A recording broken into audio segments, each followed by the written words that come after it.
Rinoceronti.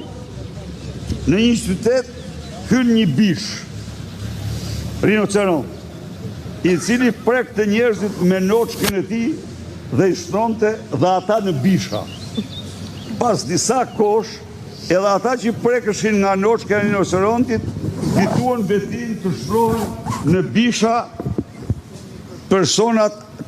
bisha personat afër tyre. Këtu bisha është Rama.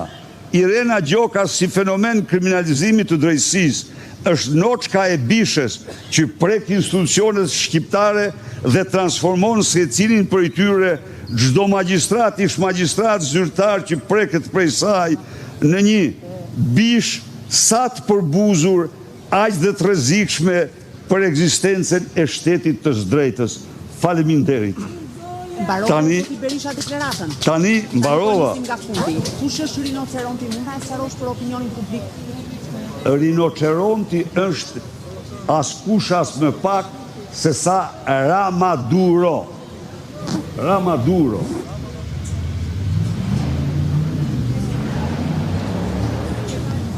Tani me qenë se e ka ta plotsoj përgjigjet për ty, po. Tani e bëjmë mirë pyetjen. Nuk mund tjetë rinoceront njëri tjetër, për është Ramaduros. Por, si që peti, në komedinë e Ioneskut,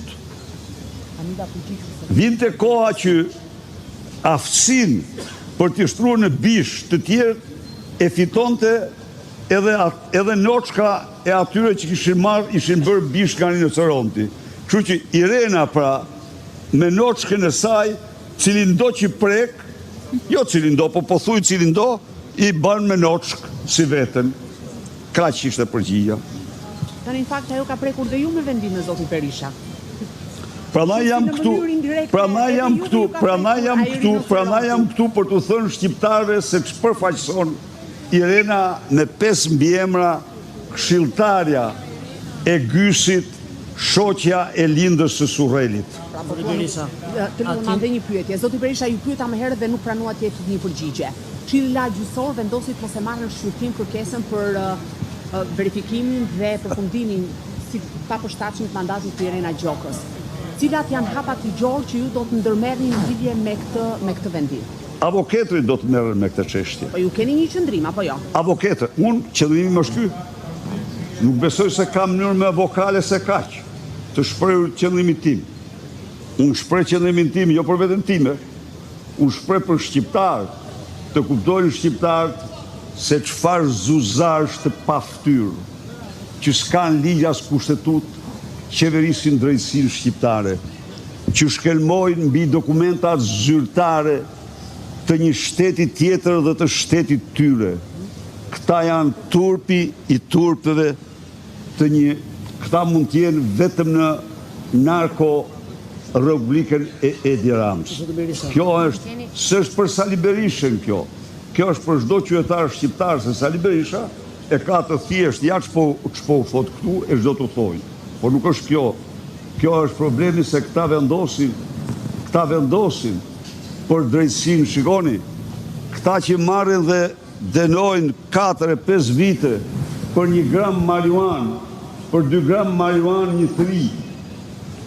Këta amnistojnë krimet e tilla të shëmtuara të një gjykatësi që duhet të jetë prej kosh në burg. Zoti Berisha, a mendoni se inspektori i lartë të drejtësisë do të veprojë dhe dalë me një përfundim në një kohë të arsyeshme dhe edhe pse cekut pak më herët prokurori i përgjithshëm ju deshën 22 muaj të dilte me një akt vlerësimi me një vendim që ju e kishit publikuar dhe me bula apostile që muajin maj. Si e komentoni? Tani,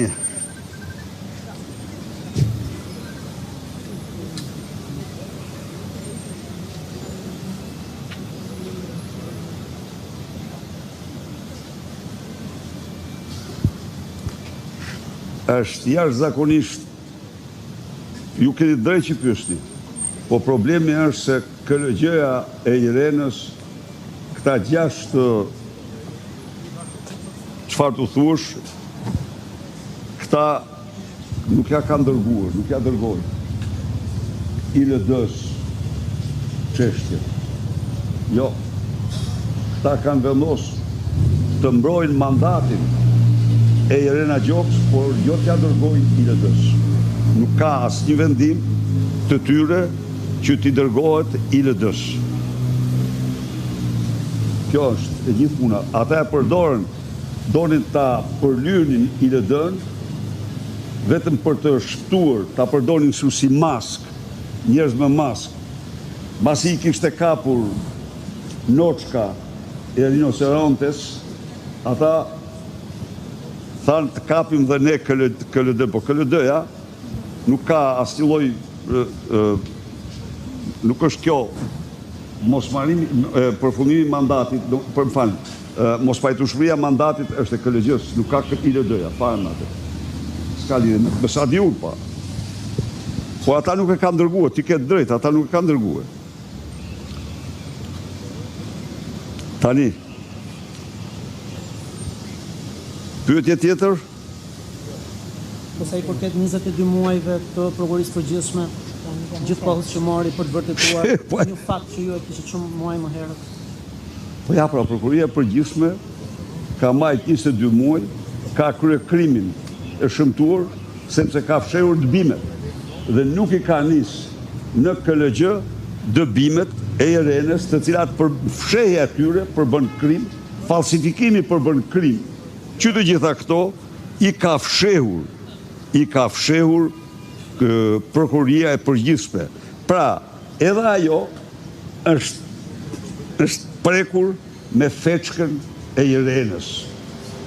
Edhe ajo, s'ka si ti thush tani, kjo mos e harroni këtë Ionescu, s'ke pa të bërë bujt madhe kur doli dhe tani është shumë aktuale në Shqipëri.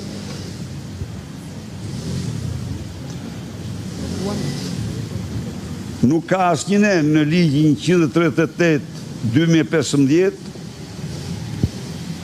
apo parashikim për ILD-n. Jo, ILD-ja nuk merr dot funksionet e KLG-s. Jo, absolutisht. Atëherë, besoj se t'ja u përcjellni edhe ju me mediat tuaja të gjitha këto të vërteta për Irenën me 5 biemra, qeverin e drejtësisë të kryesuar nga Ilir Rusi, i thot vetes pedagog, turp, njëri pa integritet, që shkelmon mbi dokumenta zyrtare, shkelmon mbi kushtetutë dhe mbi ligjin. Faleminderit. Berisha, kryeministri i vendit foli sot praktikare në prag të shpalljes së vendimin në padinë e Unionit Gjyqtarëve dhe Shoqatës së Gjyqtarëve, duke konsideruar këtë si një absurd.